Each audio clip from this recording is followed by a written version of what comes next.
La entrada de México a la globalización se produjo durante el largo gobierno de Porfirio Díaz.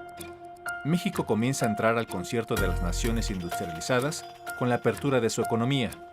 Sin embargo, no es hasta la década de 1970 que nuestro país entra de lleno en esta vorágine que se llama globalización y que hemos relacionado con el neoliberalismo. Este cambio en la manera de manejar la economía tendría serias consecuencias para las siguientes generaciones. México para los años 70 tenía una gran deuda externa. Al término de Echeverría se tenían 29,000 millones de dólares que se le debían a los bancos internacionales. Y esa deuda López Portillo la aumentó a 80,000. Entonces había que pagar. Y para pagar pues había condiciones. Y una de las condiciones fue precisamente el que México debería de ceñir su política económica a las necesidades del capital globalizado. Es en este momento que México pierde su soberanía económica. La soberanía económica se perdió cuando el país se sobreendeudó, cuando después del gobierno de López Portillo no había con qué pagar. Desde ese momento, pues, pudiéramos decir que la soberanía económica quedó bajo la tutela del Fondo Monetario Internacional, que instrumentó una serie de programas de ajuste, de austeridad para la población, ¿verdad? Para que hubiera recursos para poder prioritariamente pagar la deuda, que era lo que realmente importaba. Y que, pues, entre otras cosas, pues es el origen de la economía informal, es el origen de el desempleo que ahora está pegando, porque fue el inicio de la delincuencia. Los globalizadores o los neoliberales consideran que el salario debe ser el salario competitivo.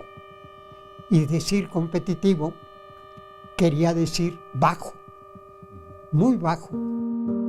Lo que importaba, lo que importa en la globalización o el neoliberalismo, como le llaman, pues son los negocios privados. Y en los negocios privados nadie se debe de meter. Y el Estado debe de dejar libremente que los dueños del capital pues, hagan los negocios que